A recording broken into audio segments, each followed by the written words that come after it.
อนอบน้อมด้วยเสียงกล่าวแด่พระพุทธเจ้าผู้ทรงรู้ผู้ทรงเห็นผู้ทรงเป็นพระอรหันตสัมมาสัมพุทธเจ้าพระองค์นั้นตอนที่864ตื่นเถิดลุกขึ้นเถิดมาทำความประเสริฐให้เกิดขึ้นแก่ตนและเกื้อกูลแก่เหล่าสัตว์บุคคลพึงรีบขวนขวายในความดีพึงห้ามจิตเสียจากบาปเพราะว่าเมื่อบุคคลทำความดีช้าอยู่ใจจะยินดีในบาปนะโมตัสสะภะคะวะโตอะระหะโตสัมมาสัมพุทธัสสะนะโมตัสสะภะคะวะโตอะระหะโตสัมมาสัมพุทธัสสะนะโมตัสสะภะคะวะโตอะระหะโตสัมมาสัมพุทธัสสะพุทธังสรณังคัจฉามิธัมมังสรณังคัจฉามิสังฆังสรณังคัจฉามิทุติยัมปิพุทธังสรณังคัจฉามิทุติยัมปิธัมมังสรณังคัจฉามิทุติยัมปิสังฆังสรณังคัจฉามิตติยัมปิพุทธังสรณังคัจฉามิตติยัมปิธัมมังสรณังคัจฉามิตติยัมปิสังฆังสรณังคัจฉามินัตถิเมสรณังอัญญังพุทโธเมสรณังวรังเอเตนะสัจวัชเชนะวัตเตยังสัตตุสาสเนนัตถิเมสรณังอัญญังธัมโมเมสรณังวรังเอเตนะสัจวัชเชนะวัตเตยังสัตตุสาสเนนัตถิเมสรณังอัญญังสังโฆเมสรณังวรังเอเตนะสัจวัชเชนะวัตเตยังสัตตุสาสเนที่พึ่งอื่นของข้าพเจ้าไม่มีพระพุทธเจ้าเป็นที่พึ่งอันประเสริฐของข้าพเจ้าด้วยการกล่าวคำสัตย์นี้ข้าพเจ้าพึงเจริญในพระศาสนาของพระศาสดาที่พึ่งอื่นของข้าพเจ้าไม่มีพระธรรมเป็นที่พึ่งอันประเสริฐของข้าพเจ้าด้วยการกล่าวคำสัตย์นี้ข้าพเจ้าพึงเจริญในพระศาสนาของพระศาสดาที่พึ่งอื่นของข้าพเจ้าไม่มีพระสงฆ์เป็นที่พึ่งอันประเสริฐของข้าพเจ้าด้วยการกล่าวคำสัตย์นี้ข้าพเจ้าพึงเจริญในพระศาสนาของพระศาสดาปานาติปาตะเวรามณีสิกขาปะทังสมาธิยามิอทินนาทานาเวรามณีสิกขาปะทังสมาธิยามิกาเมสุมิชฌาจาราเวรามณีสิกขาปะทังสมาธิยามิมุสาวาทาเวรามณีสิกขาปะทังสมาธิยามิปิสุนาวาจาเวรามณีสิกขาปะทังสมาธิยามิพลุสวาจาเวรามณีสิกขาปะทังสมาธิยามิสัมปัปปราปะเวรามณีสิกขาปะทังสมาธิยามิมิจฉาอาชีวาเวรามณีสิกขาปะทังสมาธิยามิข้าพเจ้าขอสมาทานอาชีวถามากศีลตามเยี่ยงอย่างพระอรหันต์เพื่ออนุปาทาปรินิพพานในปัจจุบันบูชาพระรัตนตรัยอันสูงสุดปานาติปาตาเวรามณีสิกขาปะทังสมาธิยามิอทินาทานาเวรามณีสิกขาปะทังสมาธิยามิอพรหมจริยาเวรามณีสิกขาปะทังสมาธิยามิมุสาวาทาเวรามณีสิกขาปะทังสมาธิยามิสุราเมรยะมัชฌัปมาทฐานาเวรามณีสิกขาปะทังสมาธิยามิวิกาลโภชนาเวรามณีสิกขาปะทังสมาธิยามินัจจคีตวาทิตวิสุกทัสสนาเวรามณีสิกขาปะทังสมาธิยามิมาลาคันทวิเลปนะทารณะมันดนะวิภูสนัฏฐานาเวรามณีสิกขาปะทังสมาธิยามิอุจจาสยนะมหาสยนาเวรามณีสิกขาปะทังสมาธิยามิชาตะรูปะรัชตะปฏิฆหนา เวรมณีสิกขาปะทังสมาธิยามิข้าพเจ้าขอสมาทานศีล10ประการนี้ตามเยี่ยงอย่างพระอรหันต์เพื่ออนุปาทาปรินิพพานในปัจจุบันบูชาพระรัตนตรัยอันสูงสุดขอเจริญกุศลกรรมบท10งดเว้นจากอกุศลกรรมบท10เจริญบารมี10เจริญบุญญากิริยาวัตถุ10เจริญโพธิปักขียธรรม37ประการ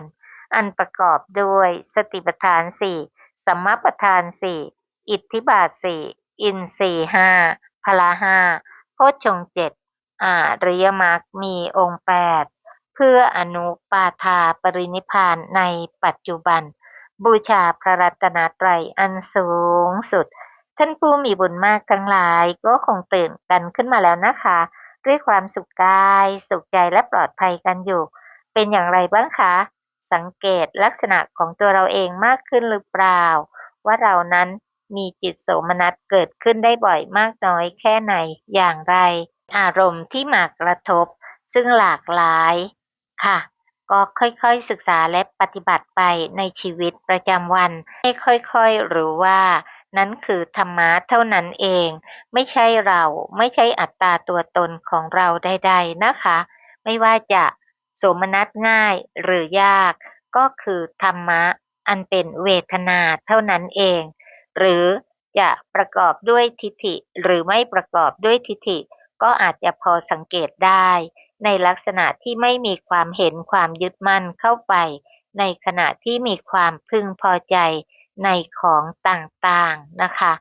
ในขณะนี้เราศึกษาเหตุให้เกิดโสมนัสในโลภะมูลจิตซึ่งได้ศึกษากันไปแล้วในข้อที่หนึ่งคือมีปฏิสนธิจิตเป็นโสมนัสข้อสองไม่มีความสุขุมคัมภีรภาพมีความคิดตื้นเป็นปกติคือไม่มีความคิดนึกลึกซึ้งในข้อสามนั้นก็ได้ประสบกับอารมณ์ที่ดีหรือที่เราเรียกว่าอิทธารมณ์ส่วนในข้อสี่นั้นก็พ้นจากความพินาศ5ประการหรือความชิบหาย5ประการนะคะซึ่งในพระคัมภีร์ทีฆนิกายปาติกวรรคท่านใช้คำว่าความชิบหาย5ประการอันประกอบด้วยความชิบหายแห่งญาติความชิบหายแห่งโภคะในข้อ3ความชิบหายเพราะโรคในข้อ4ความชิบหายแห่งศีลในข้อ5ความชิบหายแห่งทิฏฐิดูกราผู้มีอายุทั้งหลายเพราะเหตุที่ญาติชิบหายก็ดีเพราะเหตุที่โภคะชิบหายก็ดีเพราะเหตุที่ชิบหายเพราะโรคก็ดีสัตว์ทั้งหลายย่อมจะไม่ต้องเข้าถึงอบายทุกขติวินิบาตนรกเบื้องหน้าแต่ตายเพราะกายแตกดูกราผู้มีอายุทั้งหลายเพราะเหตุที่ศีลพินาศหรือเพราะเหตุที่ทิฏฐิพินาศสัตว์ทั้งหลายย่อมจะเข้าถึงอบายทุกขติวินิบาตนรกเบื้องหน้าแต่ตายเพราะกายแตกในข้อหนึ่งนั้นบางท่านมีความชิบหายแห่งญาติถึงขั้นประสบภัยพิบัติกลายเป็นคนไร้ญาติขาดมิตรเหมือนอยู่ตัวคนเดียวในโลกนะคะซึ่งก็ได้เจอมากับชีวิตของตัวเองมีลูกศิษย์ที่น่ารักค่ะเรียนก็เก่งมากคุณพ่อคุณแม่เสียชีวิตเหลือตัวคนเดียวค่ะเป็นเด็กผู้หญิงด้วยนะคะแต่เธอไม่ท้อใจในที่สุดก็ประสบความสำเร็จในชีวิตค่ะข้อ2นั้นเป็นความเสื่อมไปแห่งทรัพย์สินเงินทองจนหมดเนื้อหมดตัวนะคะอาจจะทำให้เศร้าโศกได้ในช่วงใหม่ๆแต่เมื่อตั้งสติได้ก็ย่อมพ้นจากภาวะนั้นและไม่ได้เป็นเหตุแห่งการไปสู่นรกข้อ3เป็นโรคใช่ไหมคะซึ่งกล่าวไปเมื่อคราวที่แล้วเกิดความป่วยไข้จนชีวิตหมดความสุขอาจจะมีความทุกข์ใจอยู่ระยะหนึ่งหลังจากนั้นก็มีโอกาสที่จะคลายได้ส่วนในข้อ4คือศีลพยาสนะเป็นความชิบหายแห่งศีลคือเป็นพระแล้วมีการทุศีลเกิดขึ้นหรือเป็นฆราวาสแต่เป็นอย่างไรล่ะคะไม่มีศีล เป็นผู้ไร้ศีลน่าเสียดายไหมคะในการเกิดมาเป็นมนุษย์ซึ่งศีลเป็นที่รองรับของกุศลทั้งปวงไม่ว่าจะเป็นทานไม่ว่าจะเป็นตัวศีลเองและเป็นที่รองรับแห่งภาวนาตั้งแต่สมถะไปจนถึงวิปัสสนาเมื่อเป็นผู้ไม่มีศีลหรือทุศีลแล้วจึงนำมาซึ่งความเสื่อมนานาประการนำมาซึ่งความทุกข์ใจแล้วทุศีลเป็นอย่างไรล่ะคะก็ไปสู่อบายใช่ไหมคะก็มาศึกษาจากอัตถกถาอังคุตรนิกายซึ่งกล่าวไว้ดังนี้ผลของการไม่มีศีลภิกษุทั้งหลายปาณาติบาตคือการฆ่าสัตว์ที่เสพทั่วแล้วเจริญแล้วทำให้มากแล้วย่อมเป็นไปเพื่อนรกเป็นไปเพื่อกำเนิดเดรัจฉานเป็นไปเพื่อเปรตติวิสัยนี้เป็นวิบากที่หนักนะคะวิบากแห่งปาณาติบาตของผู้เป็นมนุษย์ที่เบากว่าวิบากทั้งปวงคือวิบากที่เป็นไปเพื่อมีอายุสั้นนั่นก็คือเศษกรรมนะคะของบุคคลที่ทำปาณาติบาตเอาไว้ในข้อต่อมาภิกษุทั้งหลายอทินนาทานคือการลักทรัพย์ที่เสพทั่วแล้วเจริญแล้วทำให้มากแล้วย่อมเป็นไปเพื่อนรกเป็นไปเพื่อกำเนิดดิรัจฉานเป็นไปเพื่อเปรตติวิสัยวิบากแห่งอทินนาทานของผู้เป็นมนุษย์ที่เบากว่าวิบากทั้งปวงคือที่เป็นไปเพื่อความเสื่อมแห่งโภคทรัพย์ซึ่งเราก็เห็นกันอยู่บ่อยๆนะคะบางก็ไฟไหม้น้ำท่วมลมพายุพัดมานำมาซึ่งความเสียหายแห่งทรัพย์และก็ชีวิตซึ่งก็เนื่องด้วยข้อหนึ่งร่วมกันไปภิกษุทั้งหลายกาเมสุมิจฉาจารคือการประพฤติผิดในกามที่เสพทั่วแล้วเจริญแล้วทำให้มากแล้วย่อมเป็นไปเพื่อนรกเป็นไปเพื่อกำเนิดเดรัจฉานเป็นไปเพื่อเปรตติวิสัยวิบากแห่งกาเมสุมิจฉาจารของผู้เป็นมนุษย์ที่เบากว่าวิบากทั้งปวงคือที่เป็นไปเพื่อก่อเวรด้วยศัตรู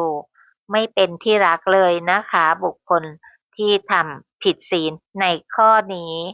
ภิกษุทั้งหลายมุสาวาทคือการพูดเท็จที่เสพทั่วแล้วเจริญแล้วทำให้มากแล้วย่อมเป็นไปเพื่อนรกเป็นไปเพื่อกำเนิดเดรัจฉานเป็นไปเพื่อเปรตติวิสัยวิบากแห่งมุสาวาทของผู้เป็นมนุษย์ที่เบากว่าวิบากทั้งปวงคือวิบากที่เป็นไปเพื่อการถูกกล่าวตู่ด้วยคำไม่จริงภิกษุทั้งหลายปิสุนาวาทคือการพูดยุยงให้แตกกันที่เสพทั่วแล้วเจริญแล้วทำให้มากแล้วย่อมเป็นไปเพื่อนรกเป็นไปเพื่อกำเนิดเดรัจฉานเป็นไปเพื่อเปรตติวิสัยวิบากแห่งปิสุนาวาทของผู้เป็นมนุษย์ที่เบากว่าวิบากทั้งปวงคือวิบากที่เป็นไปเพื่อการแตกจากมิตรภิกษุทั้งหลายพรุสวาทคือการพูดคำหยาบที่เสพทั่วแล้วเจริญแล้วทำให้มากแล้วย่อมเป็นไปเพื่อนรกเป็นไปเพื่อกำเนิดเดรัจฉานเป็นไปเพื่อเปรตติวิสัยวิบากแห่งพรุสวาทของผู้เป็นมนุษย์ที่เบากว่าวิบากทั้งปวงคือ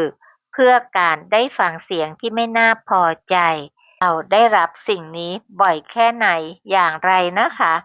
ซึ่งเป็นเศษกรรมเก่าทั้งสิ้นก็ควรเข้าไปกำหนดรู้ในทุกขอริยสัจเหล่านี้ว่ามันเป็นแค่วิบากเกิดที่หูก็ดับที่หูบางท่านคิดนึกยาวนานจนเป็นเหตุของความเครียดต่างๆแท้ที่จริงธรรมะเหล่านั้นดับไปหมดแล้วแต่เอามาคิดและนำมาซึ่งความเครียดแค้นชิงชังก็กลายเป็นโรคจิตไปได้นะคะภิกษุทั้งหลายสัมผัสปราปะวาทะคือการพูดเพ้อเจ้อที่เสพทั่วแล้วเจริญแล้วทำให้มากแล้วย่อมเป็นไปเพื่อนรกเป็นไปเพื่อกำเนิดเดรัจฉานเป็นไปเพื่อเปรตติวิสัยวิบากแห่งสัมปปราปะ ของผู้เป็นมนุษย์ที่เบากว่าวิบากทั้งปวงคือเป็นไปเพื่อวาจาที่ไม่มีใครเชื่อถือนี้คือเราต้องระมัดระวังนะคะบางท่านนั้นเนี่ยพูดอะไรไม่มีใครอยากฟังไม่มีใครเชื่อถือทั้งที่เป็นเรื่องที่ควรแก่การรับฟังเขาก็ไม่ยอมฟังจะกล่าวตักเตือนแม้ลูกแม้ญาติที่เป็นที่รักก็ไม่มีใครเชื่อฟังเพราะฉะนั้นในข้อนี้ก็สำคัญมากนะคะสัมปปราปะคือการพูดเพ้อเจ้อภิกษุทั้งหลายสุราเมรยมัชฌปมาทัฏฐานาคือการดื่มน้ำเมาคือสุราและเมรัยที่เสพทั่วแล้วเจริญแล้วทำให้มากแล้วย่อมเป็นไปเพื่อนรกเป็นไปเพื่อกำเนิดเดรัจฉานเป็นไปเพื่อเปรตติวิสัยวิบากแห่งการดื่มน้ำเมาของผู้เป็นมนุษย์ที่เบากว่าวิบากทั้งปวงคือเป็นไปเพื่อความเป็นบ้าซึ่งในทางโลกก็บอกว่าสุขภาพจิตเขาไม่ดีเลยเพี้ยนเป็นบ้าแต่ก็มีเหตุเก่าดังที่กล่าวแล้วนะคะสิ่งต่างๆอาศัยเหตุปัจจัยจึงเกิดขึ้นนะคะไม่ใช่ว่าเกิดขึ้นมาลอยๆจู่ๆมีความพิการอย่างนู้นอย่างนี้ขึ้นมาแล้วไม่มีเหตุเก่านะคะก็มีเหตุเก่า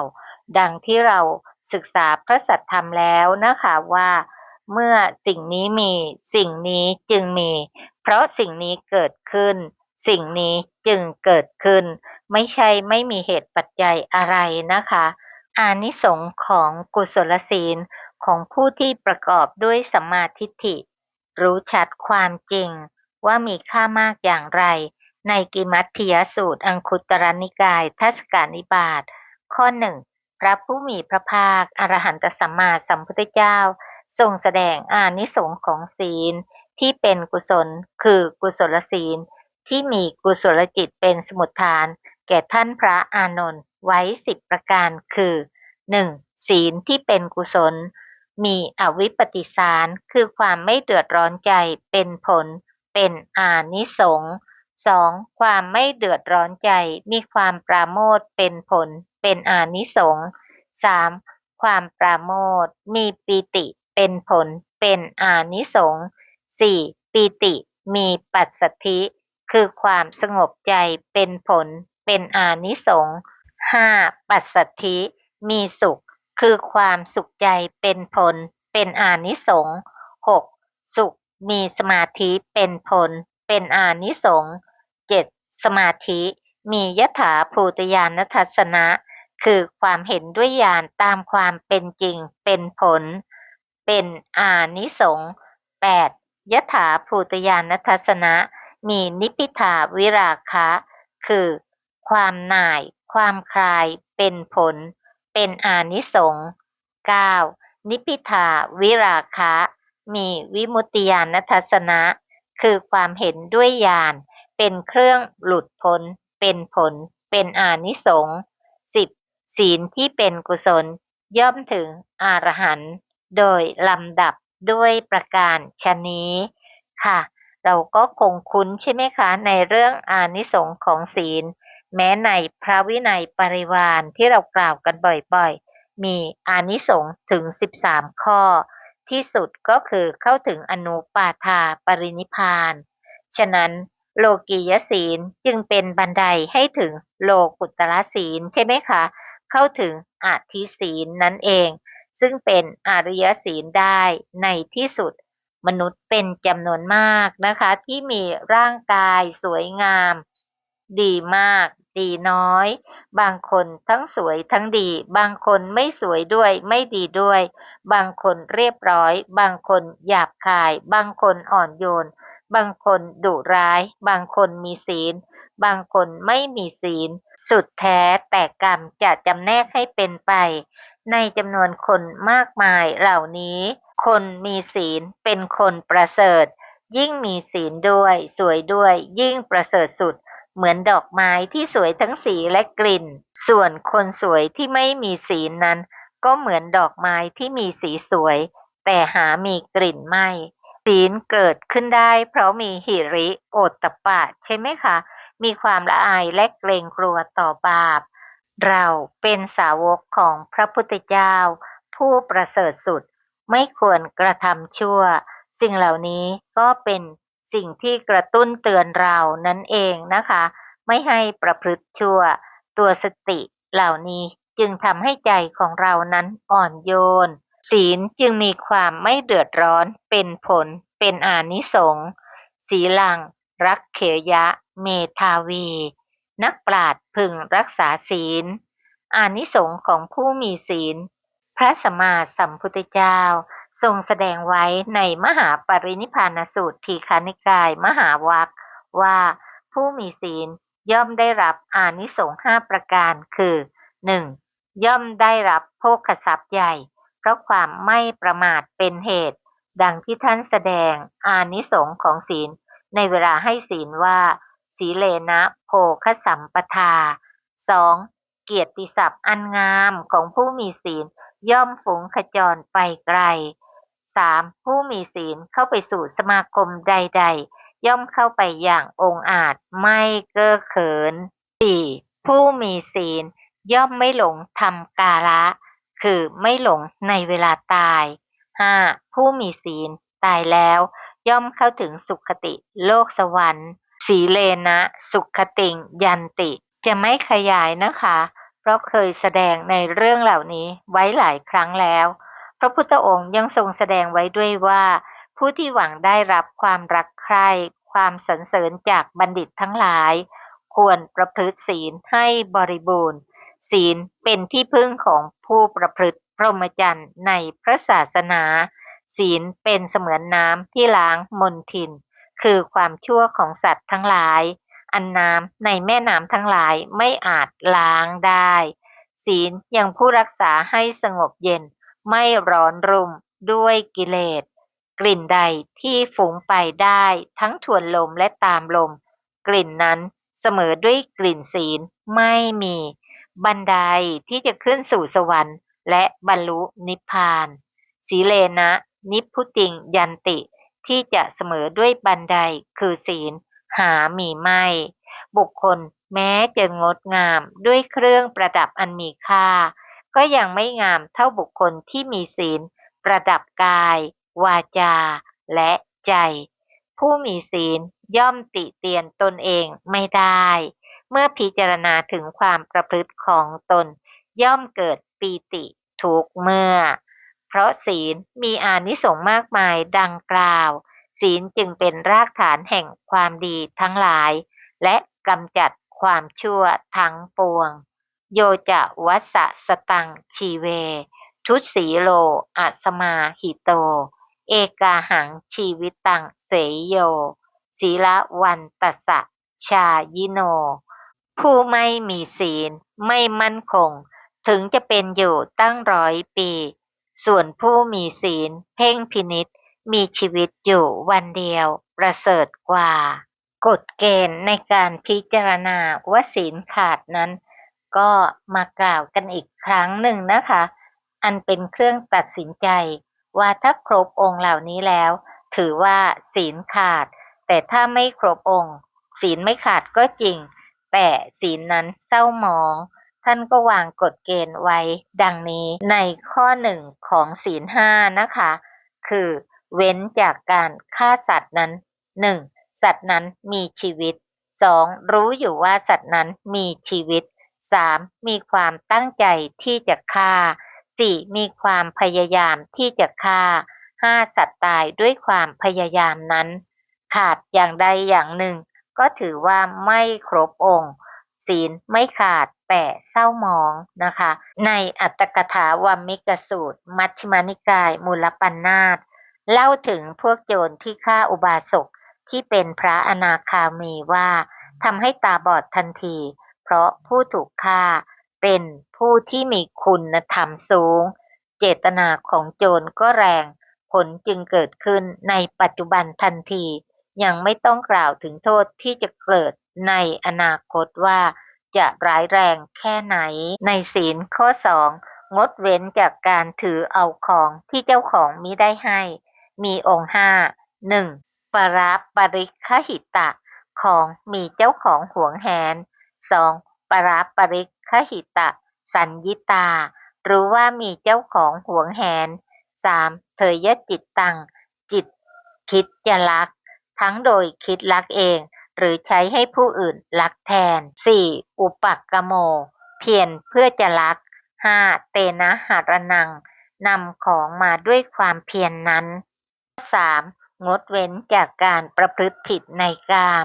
มีองค์สี่ 1. อัคคมะนียวัตถุ วัตถุที่ไม่ควรถึง คือชายหรือหญิงที่มีเจ้าของ หรือมีผู้คุ้มครองดูแลรักษา 2. ตัดสมิง เสวนาจิตตัง จิตคิดจะเสพในวัตถุนั้น 3. เสวนาประโยโค พยายามที่จะเสพ 4. มัคเคนะมัคคัปปติ ปัตติ อธิวาสนังทำมรรคต่อมรรคให้ถึงกัน ตัวอย่างในสมัยพุทธกาลนะคะ นันทมานพล่วงเกินนางอุบลวรรณาอรหันเถรี โทษถึงธรณีสูบก่อนแล้วจึงตกนรกอเวจี เพราะท่านเป็นพระอรหันต์คุณของผู้ถูกล่วงละเมิดนั้นมีคุณมาก ส่วนศีลข้อสี่คืองดเว้นจากการกล่าวเท็จ มีองค์สี่ 1. อัตตถังวัตถุ เรื่องไม่จริง 2. วิสังวาทนาจิตตัง จิตคิดจะพูดให้ผิด 3. ตัดโชวายาโม พยายามพูดออกไป 4. ปรัสสะตะทัตถวิชานานัง คนอื่นเข้าใจเนื้อความนั้น โทษดังได้กล่าวเอาไว้ก่อนแล้ว ศีลข้อห้างดเว้นจากการดื่มสุราและเมรัย อันเป็นที่ตั้งแห่งความประมาท มีองค์สี่คือ มัทธนียังของทำให้เมามีสุราเป็นต้น 2. ปาตุกรรมยตาจิตตัง จิตใคร่จะดื่ม 3. ตัดโชวายาโม พยายามดื่ม ข้อ 4. ปีตับประเวสนัง ดื่มให้ไหลล่วงลำคอเข้าไป ครบองค์สี่ก็ถือว่าศีลขาด บางอย่างนั้นทางโลกอนุโลม แต่ในทางธรรมะแล้วไม่มีนะคะ เช่นกัญชา ซึ่งเป็นยาเสพติดอย่างหนึ่งด้วย ธรรมะที่คู่กับศีลนะคะ ข้อที่ 1 เมตตากรุณา คู่กับศีลข้อ 1 เมตตานั้นได้แก่ความปรารถนาให้ผู้อื่นเป็นสุข กรุณานั้นปรารถนาให้ผู้อื่นพ้นจากทุกข์ ข้อ 2 สัมมาอาชีวะ เลี้ยงชีพโดยชอบ คู่กับศีลข้อ 2 ในการประกอบอาชีพสุจริตที่ไม่ผิดศีลผิดธรรม ซึ่งบางอย่างนั้นเนี่ยเราอาจจะเห็นว่าถูกต้องกฎหมายนะคะ เช่น ในกรณีของเปิดโรงฆ่าสัตว์ แต่นั้นก็เป็นเหตุแห่งการผิดศีลข้อที่ 1 ไม่ผิดกฎหมายก็จริงค่ะ 3. ความสำรวมในกาม คือยินดีเฉพาะคู่ครองของตน คู่กับศีลข้อ 3 4. ความมีสัจจะคือพูดจริงทำจริง คู่กับศีลข้อ 4 5. ความมีสติสำรวมระวังไม่ประมาท คู่กับศีลข้อ 5 พระพุทธองค์ได้ตรัสไว้ว่า ความปรารถนาของผู้มีศีลเท่านั้นที่จะสำเร็จ หรือความสำเร็จผลสมความปรารถนาจะเกิดแก่ผู้มีศีลเท่านั้น ทั้งที่เป็นไปทั้งทางโลกและทางธรรม คือก้าวไปสู่พระนิพพานในอานิสงส์ของศีลที่ได้กล่าวไปแล้วนะคะ ทั้งในพระวินัยปริวารเป็นต้นค่ะ ด้วยการศึกษาและปฏิบัติธรรมเพื่ออนุปาทาปรินิพพานในปัจจุบัน ด้วยสัจจะวาจานี้ หม่อมฉันทั้งหลายเชื่อมั่นว่าจะเป็นปัจจัยในการแทงตลอดในอริยสัจสี่โดยง่ายโดยพลันในการปัจจุบัน ขอน้อมมหากุศลและอุทิศบุญทั้งสิ้นแด่สรรพสัตว์ทั้ง31ภพภูมิ ขอทุกท่านจงมีจิตโสมนัสยินดีอนุโมทนาในมหากุศลทั้งสิ้น เพื่ออนุปาทาปรินิพพาน โดยง่ายโดยพลันโดยทั่วกันทุกตนทุกท่านค่ะ กราบอนุโมทนาในมหากุศลของทุกท่าน ด้วยความเคารพอย่างสูง กราบสาธุ สาธุ สาธุเจ้าค่ะ ค่ะ